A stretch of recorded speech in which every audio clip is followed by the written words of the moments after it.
안녕하세요. 안녕하십니까. 반갑습니다. 반갑습니다. 스토리지 북앤필름에서 어떤 컨텐츠를 할 때는 네. 늘 이렇게 뭔가 갑작스럽게 시작하네요. 항상 갑작스럽게 시작해요. 예전에 팟캐스트 나갈 때도 맞아요. 그냥 갑자기 시작? 그러더니 네. 시작하던데 네. 지금도 현재도 스몰포켓 그렇게 녹음하고 있어요. 어, 똑같이. 되게 자연스러움을 추구하는 거죠.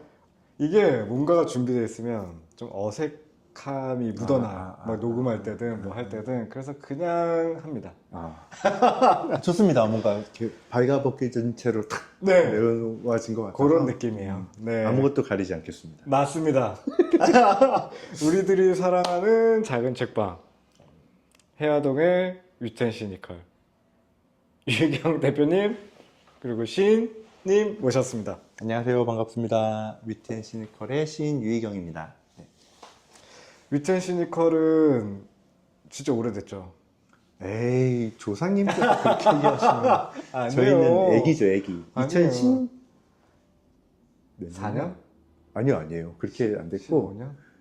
2016년. 16년. 네, 2016년 7월 1일이 정식적인 공식 오픈일입니다. 와, 16년이면은 벌써 9년이 된 9년이 거죠. 됐네요. 와. 그러게요. 그 사이에 많이 늙었죠. 아니에요. 한결 같으세요. 솔직히 저 머리 색깔이 달라졌는데요. 근데 진짜 한결 같아. 진짜 한결 같아. 아니요. 어떻게 하다가 책방을 여셨어요? 물론 정말 많은 매체에서 이야기도 많이 했을 것이고, 그게 지면이나 아니면 영상이나 음성으로도 많이 남았을 텐데, 계속 약간 시를 쓰시고, 시집만 파는 책방을 해야 되겠다.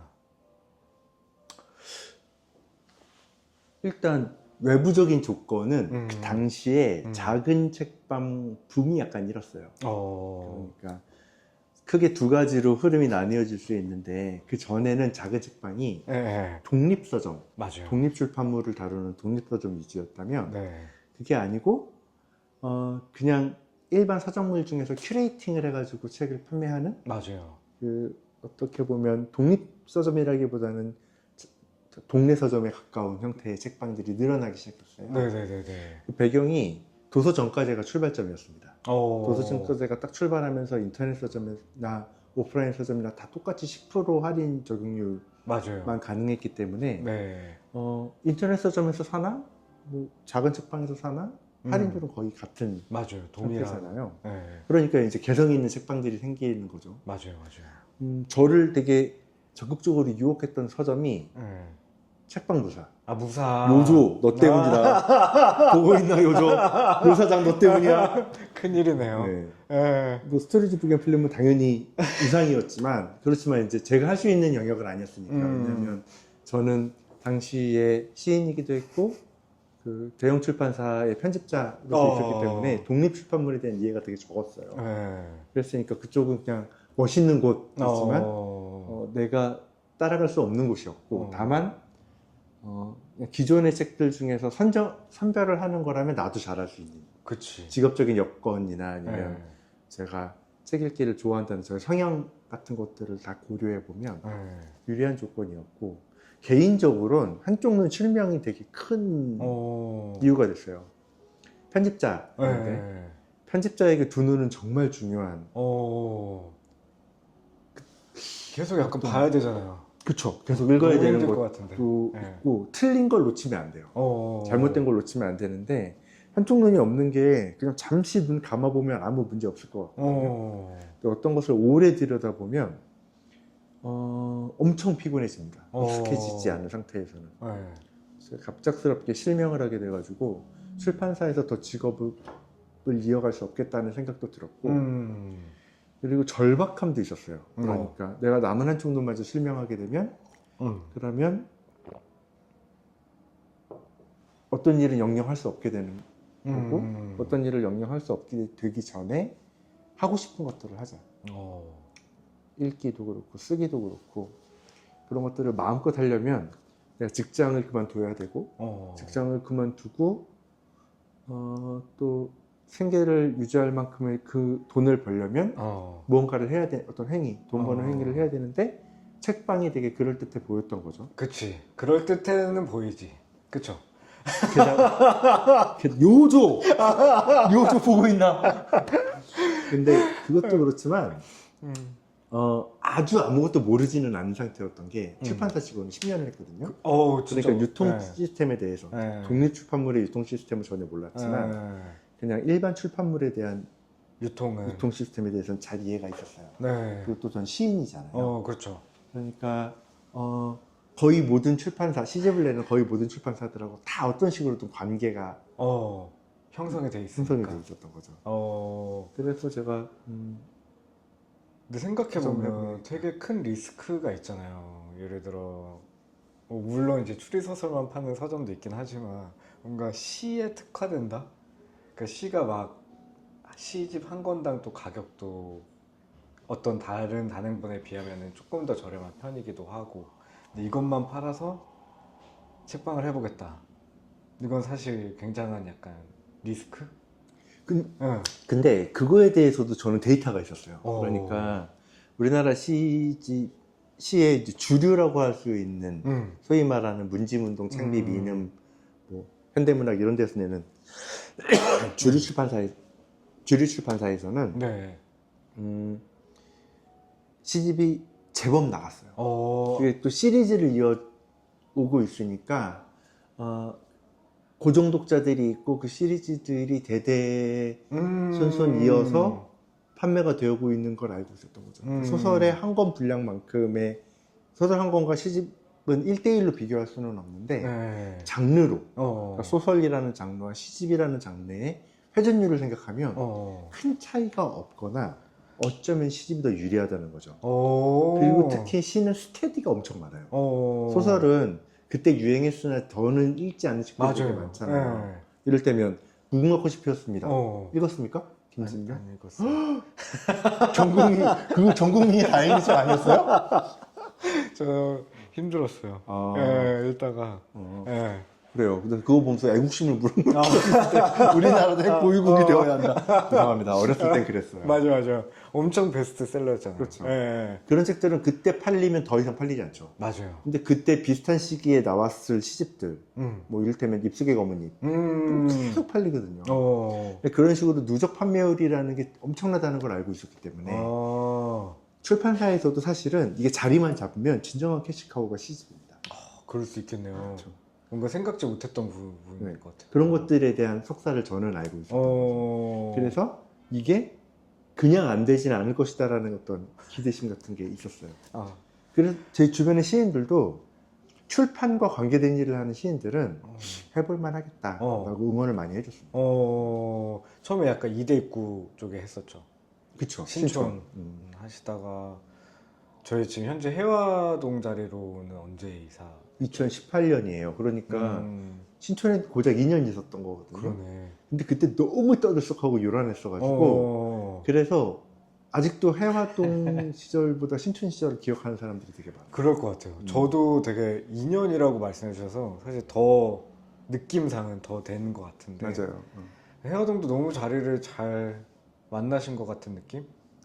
그렇죠. 서로 시너지가 좋아요. 그러니까 저희 밑에는 모르시는 분들을 위해 소개를 해드리자면 해화동의 터줏대감이고 해화동에서 가장 오래된 서점이고 서울에서도 가장 오래된 서점으로 인정을 받고 있고 데이터가 없지만 이 정도면 아마 전국에서 가장 오래된 서점 혹은 오래된 서점 탑5 안에 들어가는 서점이 동양서림이고 그 서점이 1층에 있습니다.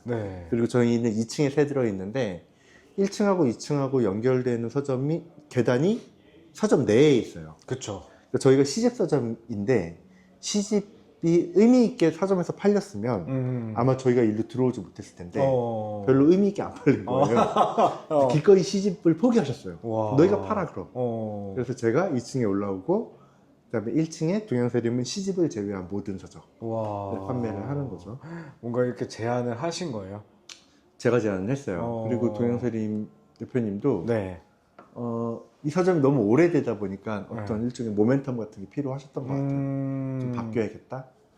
그런데 젊은 사람들이 많이 오는 작은 책방이 2층에 있으면 그 책방 오는 겸사겸사 동양서림을 들릴 테니까 라는 계산이 있으셨겠죠. 무엇보다 서점이 네. 꽤 외로운 직업이죠. 그쵸, 그쵸, 그쵸. 그래서 네. 말 너무 그대로 외롭죠. 친구들이 어. 많이 생기는 네, 거잖아요. 맞아요.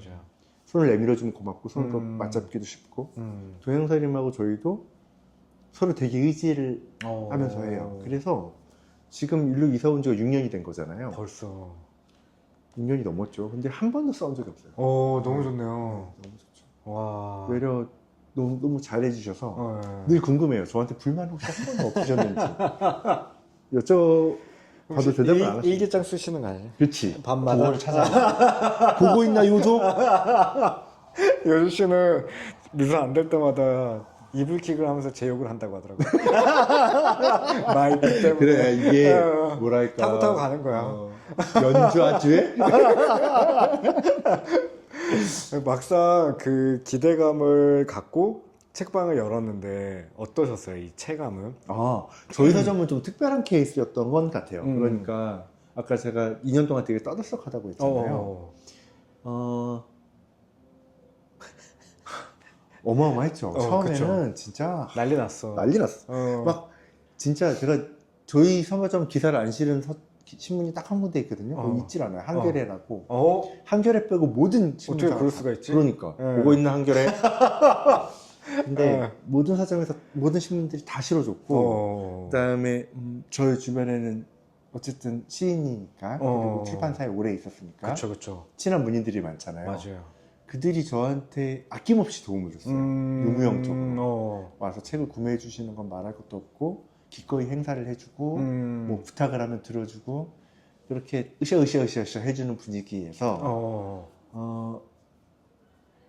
코가 높아져. 턱을 이렇게 들어요. 난 그랬던 적이 없다. 사람들 그때 마이크가 근데 고개 숙이라 그랬을 때 고개 숙였는데 겸손하라 그랬을 때 겸손했어야 되는데 내가 그게 되게 잘 됐었어요. 처음에 한 1년 너무 잘 됐어요. 그랬는데 시고 매출도 높고. 매출. 그렇다니까 제가 BMW라고 아십니까? 알죠. BMW 카탈로그 봤어요. 진짜로? 처음에. 어. 야 부자 이렇게 되는구나. 진짜 매출이 엄청. 책으로 미쳤어. 책방으로. 안 믿기죠. 좀 안 저도 믿겨져요. 그때 일이 꿈 같아요. 너 너무 잘 됐었어요, 진짜. 근데 최근에 대전에 다다르다라는 책방 갔다 왔거든요. 네, 거기 엄청나죠. 줄 서서 들어가더라고요. 그래요. 되게 번호표 주잖아요. 근데 BMW 볼 것 같아. 사장님. 거기는 그 카탈로그 볼 것 같아. 다다르다만 있는 게 아니니까. 어. 그분은 이미 타고 다닐 거야. 타고 다닐 거야. 장난하는데 웬배가 뭐야? 반지. 너무 놀랐어요. 이 줄 서서 들어간 그 구매율도 되게 높다는 거예요. 그래서 와 이게 그러면은 아까 지금 희경 대표님 말씀하셨던 것처럼 보실 수 있겠다. 그게 입지가 되게 중요했다고 생각해요. 그러니까 다다르다도 사실은 되게 유명한 빵집 옆에 있잖아요. 맞아요. 그로부터 뭐 사실 우리나라 서점이라는 게 특별할 수가 없는 게 뭐 인테리어 좋을 수 있겠지만 파는 컨텐츠는 다 똑같다고요. 그렇죠. 책은 이제 골라오는 것도 있긴 하지만 큐레이션도 사실 고만고만하죠. 그치. 고만고만해요. 독립 서점들이 갖고 있는 큐레이션들이. 입지 조건이 너무너무 중요한 거고 그때 신촌은 지금과 달리 엄청 활성화되어 있던 상태예요. 부동산 경기가 오를 대로 올랐었는데 왜 그랬냐면 중국인 관광객들이 이대에서 사진 찍으면 돈 번다 그래가지고 그런 얘기가 엄청나게 있었어요? 찾아오던 막 엄청 뜨겁던 분위기였어요. 그러다 보니까 상인들도 막 활성화되고 그 분위기가 이렇게 떠오르니까 사람들도 많이 오가고 저희가 그 카페 파스텔이라고 카페랑 같이 했었잖아요. 파스텔 뮤직 지금은 볼 수 없는 레이블이었지만 파스텔 뮤직 대표님하고 둘이 너무 신이 나서 2호 정도 냈었고 맞아. 너무 잘 돼가지고 그랬었는데 저희가 두 가지를 맞았죠. 하나는 문단계 성폭력 해시태그 운동. 그치. 미투 운동이죠. 거기에 남성 시인들이 상당히 포함되어 있어서 이게 그때 지금은 얘기할 수 있지만 그때는 말로 다 못할 만한 참담한 심정 그러니까 내 동료가 그랬다는 것과 그다음에 나의 행위를 돌이켜 보게 되잖아요. 내가 남성으로서 얼마나 남성성을 과시했는가에 대한 생각을 많이 하게 되고 그다음에 그런 시단에 대한 독자들의 혐오감, 맞아요. 막 어떤 배신감 이런 것 때문에 매출이 진짜 뚝뚝뚝뚝뚝 떨어졌어요. 그게 하나 있었고 또 하나는 박근혜 정부의 탄핵 문제 때문에 지금 요즘 분위기가 그렇잖아요. 그쵸. 사람들의 관심이 다 정치 쪽으로 쏠려 있잖아요. 맞아. 그때도 마찬가지 상황이었고 그것도 꽤 오래 갔어요. 오래 갔죠. 아. 네. 무슨 빈 서점을 지키는 일이 점점 늘어나기 시작했던 거죠. 올지 안 올지 모르는 손님을 기다리는. 그래도 저희는 해방촌보다는 유동인구가 많이 드나드는 곳이고 그다음 카페를 같이 했잖아요. 제가 맞아. 카페 파스텔이 있었으니까 뭐 아주 심각한 상태까지는 아니었습니다. 무엇보다 제가 카페의 일부를 점유하면서 월세를 안 냈어요. 너무 좋네요. 그렇죠. 그런 점은. 월세를 안 내고 물론 카페 파스텔도 저한테 도움을 받았지만 저도 카페 파스텔 도움을 받으면서 사롱호 간의 시너지가 있었기 때문에 그리고 또 그 카페 파스텔도 월세를 되도록 되게 적게 내고 오셨어요. 건물에서 유치한 가게여가지고 초반 1년은 아무 문제가 없었습니다. 그냥 견딜만한 것보다는 잘 되는 이상은 그 이상은 잘 되는 그러니까 부럽다. 아무리 문단의 성폭력을 얘기 들을수록 부럽다. 그 상태가 계속 유지됐으면 그랬으면 진짜 좋았겠죠. 그랬는데 그 다음에부터 삐걱거리기 시작한 거예요. 뭐죠? 사드 문제가 터지면서 중국의 관계들이 다 빠지고 신촌거리가 유령화되기 이대 앞이 완전 유령 도시화 되기 시작했고 덩달아 젠트리피케이션이 계속 올라갔고 그 와중에 그렇죠. 그 건물의 건물주가 바뀌었어요. 그것 때문에. 그러면서 이제 카페 파스텔도 월세를 내야 되는 상태가 된 거죠. 그리고 파스텔 뮤직 본사였던 파스텔 뮤직이 경영 악화로 문을 닫게 생겼고. 네. 그러면서 저희의 몰락도 시작됐죠. 연달아 약간 그 2년 동안 진짜 있을 수 있는 악재는 다 있었어요. 그래도 다행이었던 건 저희가 월세를 내지 않아도 되는 상태였었고 물론 2호점은 저희가 월세를 냈지만 그렇죠. 1호점은 월세를 낼 필요가 없었고 그랬죠. 와, 그 와중에 그러면은 되게 고민이 많았을 것 같아요. 이게 이전을 해야 되는 상황이었고 맞아요. 그럼 입지적인 측면도 되게 고민을 하게 되잖아요. 그렇죠. 근데 이 해화동으로 처음부터 선점이 된 거예요? 아니면 그건 아니었어요. 그러니까 신촌이라는 곳에서 저희가 가지고 있었던 어떤 상징성이 있었는데 왜 그랬냐면 일단 이대 학생들이 시를 너무 좋아하는 문과대 정통이 세니까 그다음 연대 서강대를 같이 끼고 있어서 맞아요. 더할 나위 없이 좋은 곳이었고 그리고 또 익숙하고 저희 집에서 멀지 않고 그러다 보니까 신촌을 고수하고 싶었고 아니면 다들 가는 합정 홍대로 가야 되지 않을까라고 생각을 했었어요. 그랬는데 뜻밖의 동양서림 대표님이 서점을 리뉴얼을 해야 되는데 너의 조언을 듣고 싶다고 저를 콜하신 거예요. 그럼 그 전부터 관계가 있으셨죠? 없었어요. 중간에 황인숙 시인님이라고 해방촌에 계시는 시인님 황인숙 시인님이 중간에 다리를 놓으셨는데 그분이 슈퍼 오지라퍼세요. 그래가지고 그냥 그 최서영 대표님, 동양서림 대표님이 고민을 한다는 이야기를 건너듣고 무작정 저한테 연락을 해서 또 소영이 만나봐. 최서영 대표님한테 전화해서 희영이 갈 거야. 통보를 하신 거예요. 그때는 너무 몰랐지. 멋있는 역할이었다. 그쵸. 그래서 이제 제가 너무 의욕이 다 없는 상태.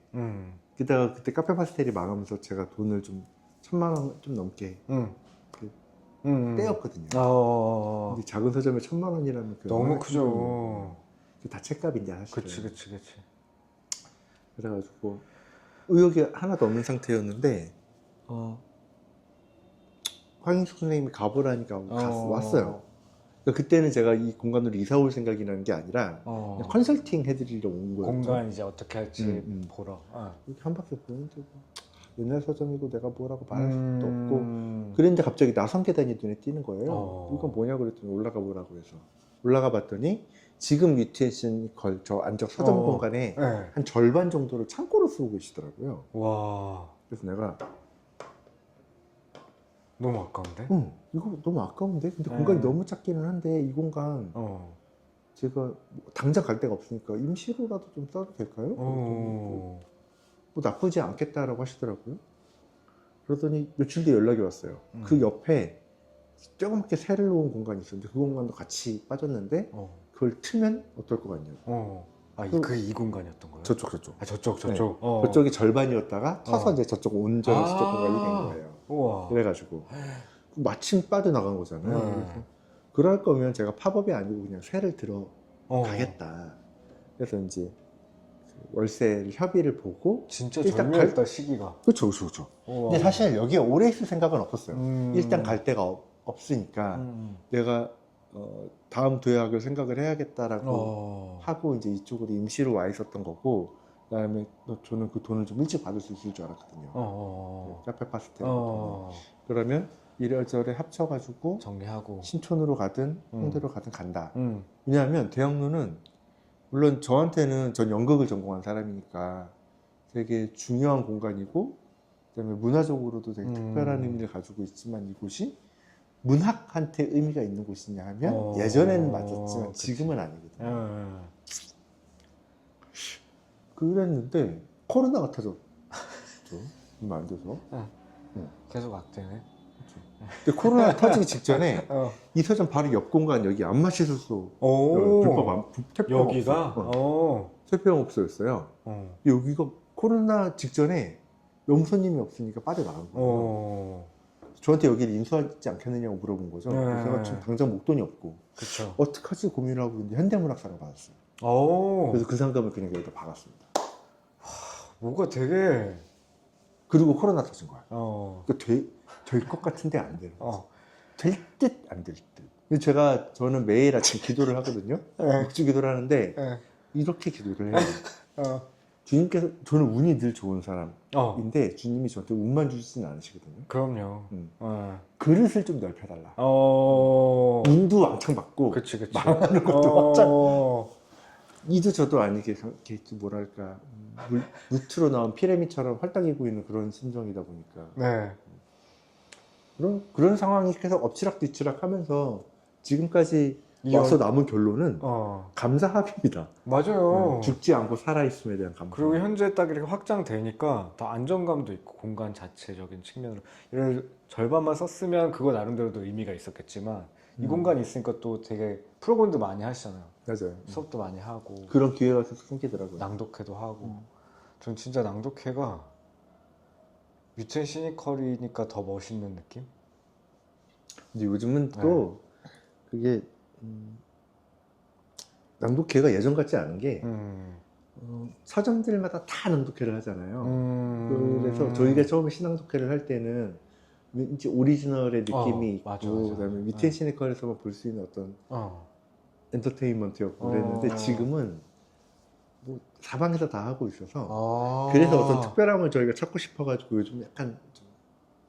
근데 뮤텐 시니컬에서 낭독회 한다고 하면 그거는 진짜 오리지널리티가 있는 것 같아요. 뭔가 그냥 그 고유의 느낌? 네, 고맙습니다. 저희는 낭독회를 한 적이 없어가지고 그냥 그게 더 멋있어요. 줌으로만 그때 한번 모셨을 때 네네. 산문집. 네네. 와, 근데 진짜 확실히 다르더라. 뭐가요? 작가님이 직접 그 글을 읽을 때의 느낌이 네네. 시는 또 시 나름대로 있겠지만 전 제일 좋아하는 책이 그 책이거든요. 반짝이는 밤의 나물들. 네, 맞아. 그 책 진짜 제일 좋아요. 고맙습니다. 읽으면서 계속 닭살이 돋았잖아요. 고맙습니다. 계셔서 하는 말이 아니에요. 정말 마이크 많이 사주셨죠. 진짜. 그 뭐라고 해야 될까? 어떻게 보면 시를 쓰고 그다음에 또 산문을 쓰는 창작자이기도 한데 같이 공간을 운영하는 데서 약간 버거움도 있진 않으세요? 이게 서점의 한가함이 글 쓰는 사람한테는 나쁜 조건이 아니에요. 근데 뭔가 묘하게 집중이 안 돼요. 뭐랄까, 그러니까 책을 읽으려고 마음을 먹었어. 뭐 오늘은 좀 일이 없어. 그런 날도 읽어야지 했는데 손님이 한 분이 계시면 되게 묘하게 계속 신경을 쓰이는 거야. 책의 글에 집중이 안 되는 거지. 이거는 서점마다 약간 다를 것 같은데 스토리지는 서점에 들어온 사람의 구매 비율이 얼마나 돼요? 100명 중에 몇 명이 사가요? 저 한 20%? 우리는 7, 80%예요. 와, 왜냐면 여기까지 좋다. 굳이 올 일이 없는 거야. 여기는 목적을 되게 같이 가지고 너무 좋다. 하는 건 거죠. 그래서 딱히 신경이 안 쓰여요. 어. 그게 무슨 말이냐? 많이 올라오지 않는다는 뜻이거든요. 근데 그 구매율이 높은 게 진짜 좋은 것 같아. 아니 이거 100명이 오는 네. 마이크에 네. 100명이 오는 동안 스토리지 부겐 필름에 100명이 오는 동안 우린 5명이 오는 거라니까. 근데 그게 좋은 것 같아. 적게 와도 밀도 있는 거. 근데 이제 뭐랄까 밀도 독립 높은 출판물의 특성상 스토리지 부겐 필름처럼 그 사람들은 어디 홍보할 데가 없어서 알릴 데가 없어서 오로지 서점에만 기대고 있는 거잖아요. 근데 그 사람들이 기회를 얻는 거잖아요. 구경하러 온다는 거. 어쨌든 간에. 그렇죠, 그렇죠. 그런 의미에서 독립 출판물의 시조세 아우. 감당해야 할 어떤 무게. 왕관은 무겁다. 정말 다른 책방 가끔 갈 때마다 너무 친절하셔서 그걸 깨달아야지 하면서도 막상 자리에 나랑 앉으면 똑같은 거 느끼는 거야, 자기. 다시 똑같아. 나도 응. 다른 서점 가면 나 진짜 친절해야지. 진짜 배워야 되는데. 얼마 전에 네. 나와 관련된 그 어떤 글을 봤어요. 누가 그 DC 인사이드에다가 유희경 시인 어떤 평판이 어떤 이렇게 올린 거예요. 그걸 내가 어떻게 보다 보게 너 됐냐면 너무 무서울 것 같은데 갑자기 그런 거 올라오면. 그러니까 카메라 관련해서 뭐 이렇게 검색을 하다 DC 인사이드까지 가게 됐어. 어. 근데 DC 인사이드에 내 이름 검색하면 어떤 일이 벌어질까 어. 검색을 했더니 이제 그게 걸린 거예요. 엄청 무서운 거예요. 무섭지. 열어봤지. 그 타이틀만 봐도 무섭다. 그렇지. 네. 딱 열었는데 첫 번째 댓글. 까칠함.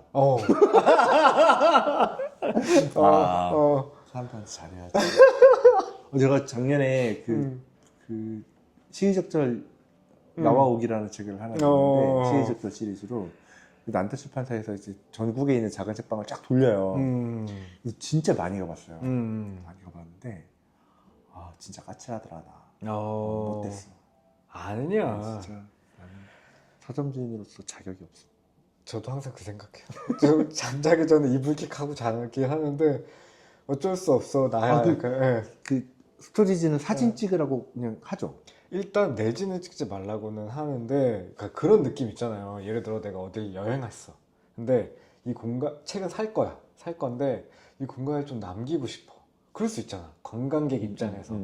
그러니까 여행자 입장에서. 근데 해방촌 놀러 왔어. 밥도 먹었어. 커피도 마셨어. 근데 책도 한 권 살까? 아니 혹은 뭐 그래 놀러 올 수 있어. 그러니까 그런 측면으로 뭔가 그것까지 차단하고 싶진 않은 거야. 그러니까 그런 차원으로 해놓긴 하는데 너무 책을 좀 도구화해서 찍는 경우는 그러면 책을 보는 나를 인스타그램에 올리기 위해서 러브레터처럼 이렇게 보고 있어 창가에.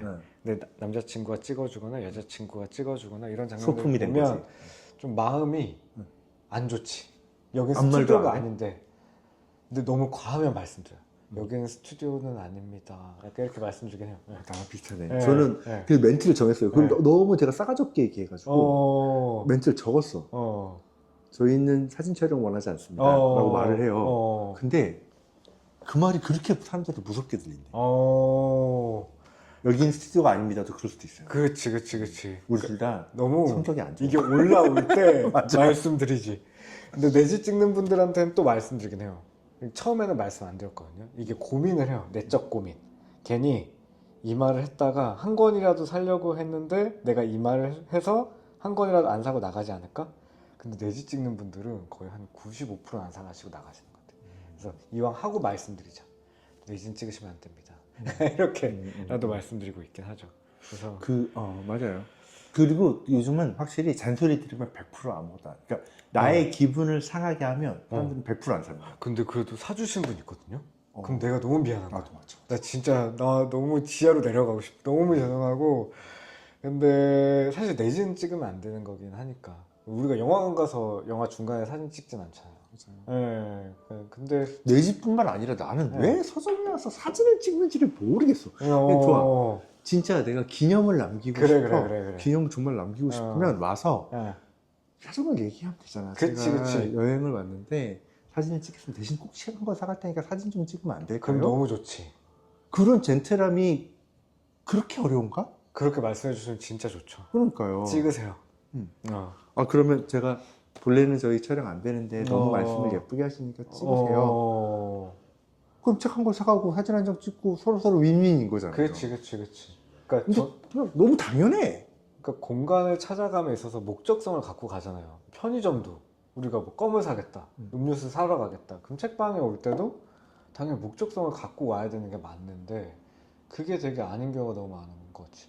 그러니까 뭐 그냥 다 이 모든 것들을 다 정리해서 되게 납작하게 해서 얘기를 하면 서로가 서로의 기분을 돌봐야 되는데 저 자기의 기분만 돌보는 상황인 것 같아요. 맞아요. 그렇잖아요. 그러니까 책방 주인은 이러면 속상하겠다라는 생각을 한 번이라도 하면 그런 일이 생기지 않을 것 같거든요. 그러니까 마음에 드는 책이 없어. 그럼 나가셔도 되는데 뭔가 그런 차원에서 좀 다른 것 같긴 해요. 그러니까 예를 들어 소품샵은 마음에 안 드는 게 있으면 그냥 바로 나가시잖아요. 근데 저희 체류 시간도 되게 길거든요. 근데 진짜 한 2시간 동안 화장실 못 가고 있다가 정말 왜냐면 그분이 누군지 모르니까 제가 비울 수가 없는 거예요. 그래서 이 기다렸다가 그분 그냥 나가면은 전 너무 허무한 거지. 내가 좀 뭐 하고 있었지? 화장실도 안 가고 있었는데. 근데 책방 운영자가 그런 부분에서 좀 스트레스가 큰 것 같아.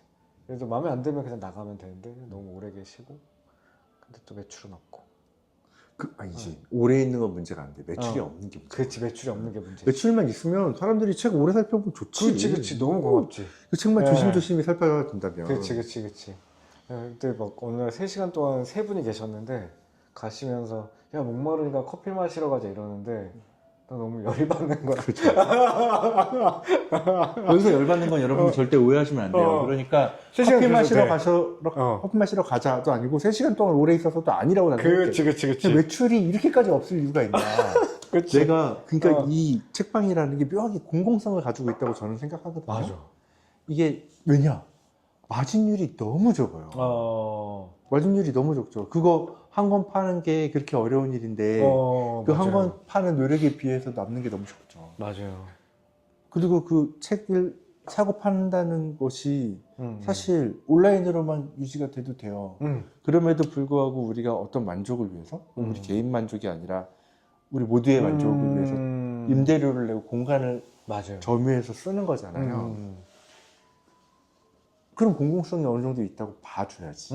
그치. 그리고 그냥 보편의 상품을 주고받는 가게 이상의 의미가 있다는 것도 존중해 줘야 된다고 생각해요. 맞아요. 우리가 막 각 공간에 맞는 에티켓이라는 게 있잖아요. 맞아요. 식당에서 안 하는 일을 옷가게에서 할 수 있잖아. 그치. 그런 것처럼 서점에서 하지 말아야 할 일이라는 게 있는 거거든요. 맞아. 되게 비근한 예를 하나 들어볼까요? 너무 흔한 얘기야 이거. 서점에 와서 둘러봐. 책이 원하는 책이 없어. 야 교보 가자. 이렇게 얘기를 해. 그게 얼마나 무례한 일이에요. 맞아요. 그 기본적인 에티켓인데 그런 것을 내가 짚어서 얘기할 수가 없어. 그치. 그거는 진짜 어느 카페든 어느 식당이든 가서 그런 말 하면 그것도 완전 아니 뭐 돈가스 가게 가서 햄버거 가게 가자 그치, 라고 그건 얘기할 수는 상관없지. 있다고 생각해. 그치. 하지만 도영서리에 와서 위텐시니컬 와서 보고 없다고 교보문고 가자를 서점에 나가기도 전에 하는 건 예의가 맞아. 아닌 거잖아요. 식당에서는 당신들이 밥 먹고 얼굴 음식 사진 찍어도 돼. 좋아. 오케이.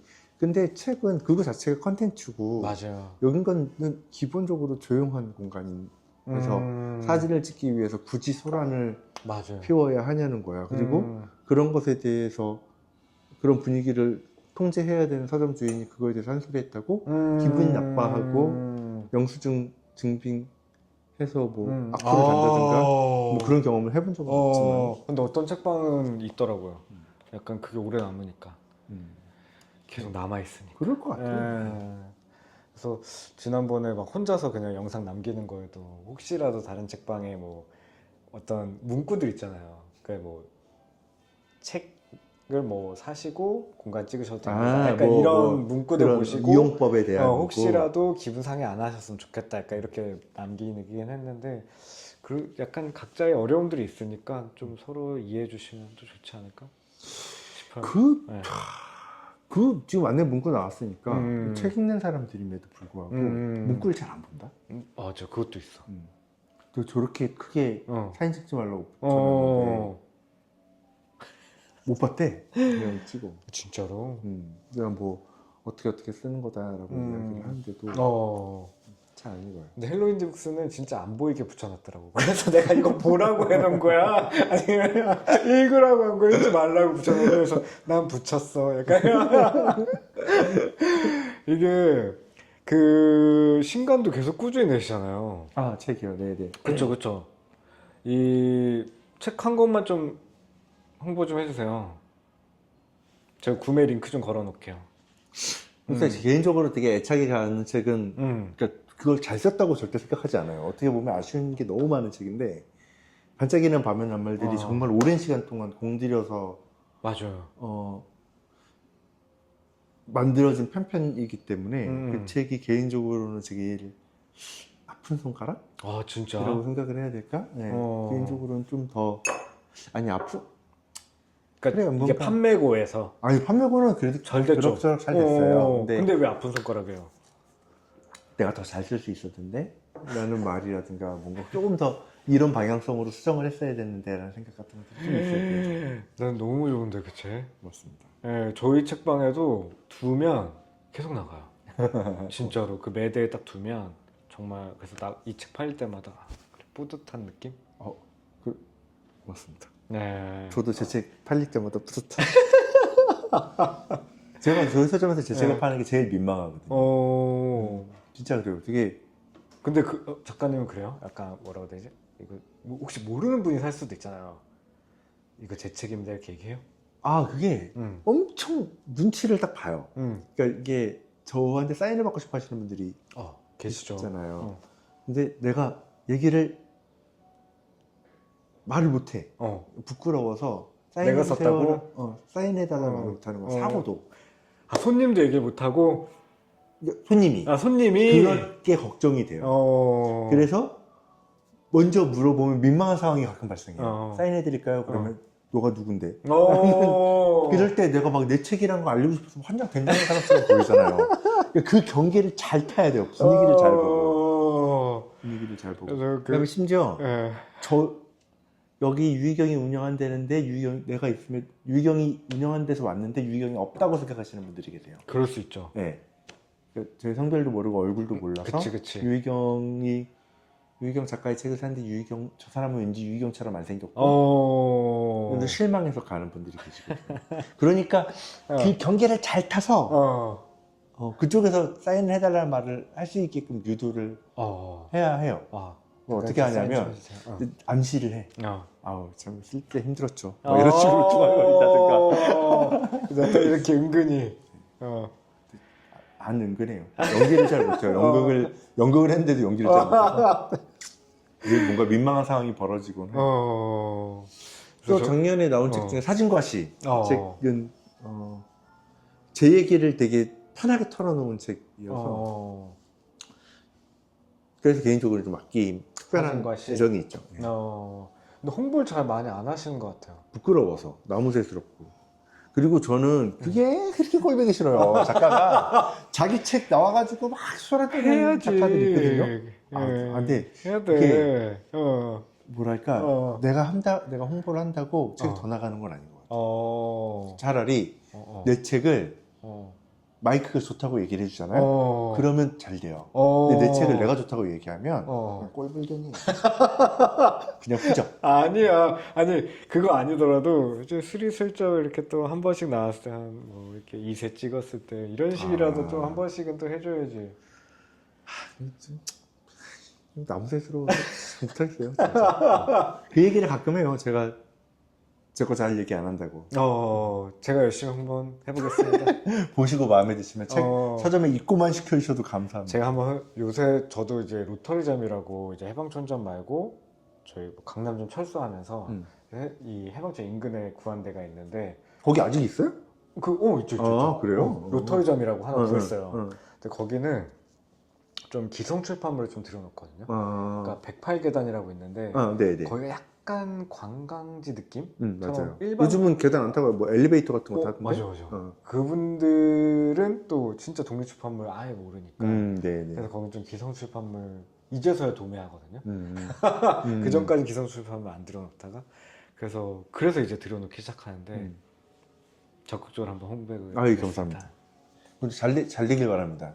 그러니까 뭔가 근데 음. 1호점하고 2호점 메뉴가 똑같으면 안 돼요. 그래 맞아. 그것도 맞아. 있고 그래서 장르적인 측면도 좀 다양하게 보이려고 하고 있어서 주변에 성심당 같은 빵집도 하나 개발하시고. 있으면 좋겠다. 그러니까 젠장. 누군가 한 명이 와야 되는데. 델롬델. 델롬델. 네, 저희도 책을 구입하시고 어디 읽을 공간이 없으니까 구입한 책을 저희도 의자도 안 두거든요. 그냥 의자 두면은 어떤 일이 벌어진지 알아요. 그래서 의자도 안 두기 때문에. 네, 그래서 저도 여기다 의자 마련해 놓고 있지만 제가 컨트롤하지 않으면 진짜 난리야. 그쵸. 그래서 그런 부분에서 제가 또 관리하기 힘들고 또 얘기하기 좀 힘들어가지고 아예 스툴 같은 것도 아예 안 두고. 그래서 그런 공간을 누가 한 명 와주면 좋은데 카페나 이런 거 빵집이나 리튼 씨니 거기 갈까? 와요. 해방촌 커피랑 같이. 여기 후암동이 괜찮아. 후암동이요? 고즈넉하니 동네 분위기가. 평일에도 사람들이 많이 가요. 근데 찾아오시는 분들은 찾아오시니까. 저도 사실 이 해화동에 대한 개인적인 애정 있으면서도 뭔가 다른 동네로 가고 싶은 마음도 이게 너무 여기서 고이고 있다는 생각이 들어서 그리고 좀 뭔가 모르겠어요.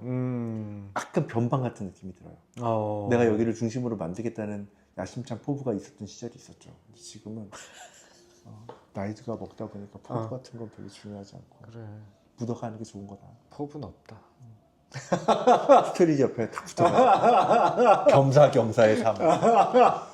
근데 재밌어요. 그냥 그 지역이 그냥 좀 재미있고 그냥 무던하다 약간 그런 느낌이 있어가지고 그래서 계속 거기서 하고는 있긴 한데 저도 왜냐면 로터리점 알아볼 때 여러 스팟들을 찾아봤거든요. 근데 마땅히 가고 싶은 동네가 없는 거야. 홍대는 또 그쪽 워낙 잘하신 책방들이 너무 많으니까 굳이 또 우리까지 들어가는 것도 애매하고 망원동도 뭐 장사 잘 안 된다 그러고. 근데 그 망원동은 안 될 것 같고. 근데 진짜로 어떻게 가보면 사람이 정말 많아요. 그러니까 지금 있는 버짓으로, 그러니까 지금 있는 걸로는 해결이 안 될 만큼 정말 너무 사람들이 쏠림 현상이 너무 심해. 홍대나 뭐 어떤 맞아요. 스트리트 성수도 너무 심하잖아요. 요즘. 성수는 막 가면 우리는 바로 부채만 될 거예요. 맞아요. 여기 월세 너무 비싸더라고요. 돌이킬 수 없는 강을 건너는 거야. 어디 책방 따위. 지금 작가님 혹시 뭐 신작 준비하고 계신 거 있어요? 아니요. 요즘은 제가 작년에 책 2권을 냈거든요. 그리고 완전히 몸과 마음이 녹아웃. 내가 기계가 아니구나를 요즘 깨닫고 있어요. 그러니까 그동안 너무 에너지가 많았어요. 근데 그래서 좀 뭐랄까. 근데 내년에 저희가 10주년이 드디어 되는 거잖아요. 시집사전 10주년. 진짜 대단하다. 조상님이 보시기엔 애기죠. 너무 멋있어요. 아직 진짜 대단한 거지. 진짜 멋진 행보죠. 아무튼 그때까지는 좀 에너지를 비축하는 시간으로 좀 삼아야겠다는 생각도 사실 좀 있어요. 그럼 10주년 맞이해서 뭔가 조금 그냥 뭐 실현될지 안 될지 모르지만 뭔가 그냥 상상해 보신 건 있어요? 실현 안 돼도 상관없고. 사실 이전이나 공간 확대가 저희 개인적인 목표이긴 하죠. 근데 실현이 되겠습니까? 그러니까 뭐 한 달 잡아서 한번 싹 한번 다 뒤엎고 싶어요. 이것도 너무 똑같은 풍경이 다 그래. 되니까 책방 하다 그 생각 들죠. 이전하고 싶거나 맞아. 뜯어 고치고. 근데 뜯어 고쳐도 마음에 안 든다. 뜯어 고쳤어요? 아니 근데 계속 일부분 계속 고쳤어요. 네. 책장 비어 있는데 다 그래서 저희 빈 여백이었거든요. 해방촌은 다 책장을 박았어. 뭔가 좀 환기시키고 싶어서. 후회해요? 아니 후회는 안 하는데 그냥 모르겠어. 저희는 이렇게 해보고 싶어. 지금 나한테 텅 빈 공간을 주면 책장을 쫙 뿌려놓고 사람들이 그 책장들을 찾아다니게 하고 싶은 생각이 들어요. 오. 또 이런 거 있잖아요. 캐비닛. 아. 열어보기 전에는 거기에 뭐가 몰라. 들어있는지 몰라. 어. 다 닫힌 캐비닛이 쫙 있는 거예요. 우와. 그래서 다니면서 딱 열었는데 여기는 문지신성이 쫙 꽂혀 있고, 우와. 딱 열었는데 여기는 뭐 연애 특집 코너. 키워드만 있어도 되게 좋겠다. 아무것도 안 줄 아무것도 거야. 안 주고. 그냥 너희들이 찾아다녀야 돼. 내가 이 캐빈 열었나 안 열었나 고민되고 한 수십 개의 캐비넷을 쫙 그런 공간 안에 있어서 그런 것도 되게 멋있겠다. 캐비넷. 그런 식으로 돌아다니게 하고 싶다는 생각이 되게 들어요. 그러니까 요즘 내가 너무 끌려다니지 않았으면 좋겠다는 생각. 어떤 시류의 분위기나 시류에 끌려다니거나 독자의 니즈에 끌려다니거나 이러지 않았으면 좋겠다는 생각이 들고 제가 아까 이렇게 농담처럼 그릇을 넓혀달라고 했잖아요. 한다고 기도한다고 했잖아요. 정말 여유를 갖고 싶어요. 여유가 있으면 내가 제일 근사했던 때는 여유가 있었던 때. 너무 쫓기지 않았으면 좋겠다. 연금 복권 삽시다. 매주 로또는 사요. 책방 할 때 가장 좋은 점이 뭐예요? 책방 하면서 좋은 거? 저는 솔직히 대표님 자주 못 만나지만 언제 만나도 반가운 사람들을 만나는 거. 독립出版 작가님들일 수도 있고 아니면 다른 책방 사장님들이랑도 만나는 이 연결선이 결국엔 제가 책방을 하고 있고 저희가 출판을 하고 있기 때문에 이 연결선이 유지가 되는 거잖아요. 근데 아무리 책방이 힘들어도 뭔가 진짜 얘기하고 나면은 좀 풀리고 맞아. 그런 거 있어요. 업이 돼. 맞아. 기본 이상이 돼. 맞아. 그러니까 잘할 수 있을 것 같고. 아니 그거는 모르겠는데. 그 조상님이어서 그래요. 뭔가 되게 위안도 되고 그냥 별 얘기 아닌데도 그냥 이게 너무 이 만남들 이게 저한테는 되게 큰 힘이 돼요. 저는 그 만남의 범위를 좀 넓혀서 그러니까 얼마 전에 그 카메라 동호회 분들이 몇 분 오셔가지고 의견 문제 줬어요. 근데 이분들이 이제 제가 일하는 걸 처음 본 거죠. 또 다 자꾸 문을 닫았는데 이런 얘기 하더라고요. 부럽다. 저렇게 젊은 사람들과 대화하고 만날 수 있는 일을 한다는 게 되게 좋은 일이다. 생각해보면 책을 좋아하는 되게 맞아요. 다양한 사람들을 만난다는 게 맞아요. 제 삶에 주는 에너지가 사실 커요. 되게 뭐 진상인 사람들 혹은 별로 좋아하지 않는 타입의 독자들에 대한 험담도 많이 하지만 그것들을 고스란히 덮어주는 사람들이 맞아요. 괜찮은 사람들이고 맞아. 훨씬 많아요. 맞아요. 그분들이 저를 지탱해 주는 거. 그렇죠. 정말 그래요. 맞아. 그 사람들하고 별 얘기 안 해도 맞아. 좋은 젊은 친구들을 많이 만나면 내가 내 또래 친구들보다 제가 되게 젊게 살거든요. 이제 족제하는 나이잖아요. 저도 45이니까 46이에요. 그러니까 사실 제 또래 친구들은 다 이제 과장 부장급 그치. 나이이고 집도 있고 꼰대. 저도 물론 꼰대지만 이 전반적인 분위기에 있으면 꼰대지만 걔네들보다 전 확실히 괜찮게 사는 것 같아요. 그쵸. 또 젊은 생각하고 덜 막힌 생각하고 뭔가 하고 싶은 일을 한다는 거. 뭐라 해야 될까? 유텐 시니컬 유튜브는 또 그것도 한번 여쭤보고 싶긴 해요. 저는 사실 이제 올해부터 시작하긴 한 건데 그 전에 저희 많이 쌓았더라고요 콘텐츠. 저희 스텝 지금 거의 컨베이어 벨트예요. 몇 명인데요? 아니 그게 아니라 구독자는 별로 안 되는데 구독자는 얼마나 있어요? 내가 지금 하고 있는 행위가 지금 계속 지금 거의 공장처럼 돌아가고 있어요. 한 1200명 정도 되는데 뭔가 책방으로서 이제 유튜브를 하는 책방이 많이 없잖아요. 막 유텐 시니컬이나 오키로북스도 지금 멈춘 상태인데 뭔가 꾸준히 컨텐츠를 생산하는 거에는 어떠셨어요? 그때 당시에 한참 우리 그때 이제 시작할 때 저를 만났었어. 우리 막 얘기했었어. 근데 다른 가능성이 없어요 지금 현재. 아예. 저는 없는 것 같아요. 더 이상 우리가 아까 얘기했잖아요. 맞아. 사방팔방에서 행사를 한다고. 그러니까 뭐 서로가 서로의 고유성을 지켜줄 수 있는 상태도 아니고 그런 마음도 없는 이 시국에 우리가 우리를 알릴 수 있는 방법이 그리고 우리가 얼마나 다른 사람들인지 보여줄 수 있는 기회가 없어요. 근데 자꾸 우리들한테 그런 걸 요구를 하거든요. 그러니까 좋은 책을 서점이라면 모름지기 좋은 책을 갖다 놔야지 라는 시대가 아닌 거잖아요. 왜냐하면 인터넷 서점에 가면 모든 책이 다 있으니까요. 맞아. 그게 오늘 저녁에 배송 오잖아요. 맞아, 이거는 맞아. 그 작은 책방들한테 자꾸 개성을 요구하고 그러면 우리가 개성을 보여줄 기회를 주느냐면 그것도 아니고 그런 상태에서 드러낼 수 있는 방법은 유일하게 이거밖에 없는 건 거죠. 근데 전 진짜 컨텐츠 재밌었는데 뷰스도 되게 잘 나왔잖아요. 에이, 구독자가 2,000명 겨우 넘었는데 뭘 잘 나와. 아니, 근데- 거짓말하지 마. 근데 뷰스도 되게 높던데 저희는 그렇게 뷰스 간 적이 없어요. 이제 시작하는 이제 거기도 시작했으니까. 한데 뭔가 사실 우리는 그리고 프로가 붙었었어요. 음, 편집자. 처음에 프로 편집자가 붙었었기 때문에 음, 그거에 비해서 너무 성과가 안 나왔던 거고 오, 그다음에 기준 자체가 다르구나 그게. 이렇게 그 사람들은 어떤 식으로 또 급여를 받았습니다. 그리고 다음에 이게 중요한 건 알겠는데 내가 너무 시간이 뺏겨. 이것 말고 해야 할 일들이 너무 많고 이게 서점으로서든 아니면 시인으로서든 해야 되는데 네. 선택을 어느 순간 해야 했어요. 해야 했고 이게 너무 중요한 걸 알지만 울면서 일단 못해. 였고 도모는 지금도 마음은 이건 앞으로 계속 해야 한다는 건 알고 있어요. 그래서 저희가 라이브 송출을 계속 하는 거고 라이브 송출도 보통 힘든 일 아니거든요. 사실은 그거 진짜 힘들 것 같아. 이렇게 음향 다 따야 되고 영상 다 따야 되고 다 솔루션을 마련해가지고 진행해야 되고 뭐 하나 삑사리 따면 아무것도 안 돼요. 근데 이렇게 근근히 유지하다 보면 다시 한번 턴이 오지 않을까 싶어요.